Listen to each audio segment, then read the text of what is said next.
আজ আমি তোমাদেরকে লেন্স কাটের একটা সিক্রেট শেয়ার করবো। তো hey everyone, this is Puja here, welcome back to my another blog. তো আমি গিয়েছিলাম হচ্ছে লেন্স কার্টে শপিং করার জন্য। ওখানে সব থেকে যে লয়েস্ট প্রাইস ছিল ওটাই আমি চুজ করেছি, বাই ওয়ান গেট ওয়ান।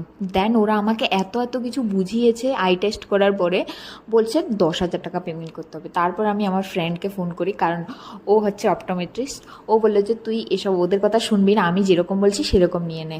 দেন ও বলেছিল যে তুই বাই ওয়ান গেট ওয়ান, একটা সানগ্লাস নিবি আর একটা আইস গ্লাস নিবি। তো ওর কথা মতো আমি দু রকমের গ্লাস সিলেক্ট করে নিয়েছি। দেন ওদেরকে বললাম যে এটা করো। ওরা আমাকে আবারও উল্টো পাল্টা বোঝাচ্ছে, বলছে এখানে 700 টাকা অফার, হ্যানা অফার ত্যানা অফার দিয়ে 10,000। আমি বললাম যে না, নেবো না। তারপরে ওকে আমি ফোন করে ও ওদের সাথে কথা বলে যে এরকম এরকম এরকম এরকম করে করে দাও। দেন হচ্ছে আমি শেষ পর্যন্ত 3,800 টাকা পেমেন্ট করেছি দুটো গ্লাস উইথ পাওয়ারে, কারণ আমার পাওয়ার যেহেতু খুবই বেড়ে গেছে, -3 হয়ে গেছে তার জন্য।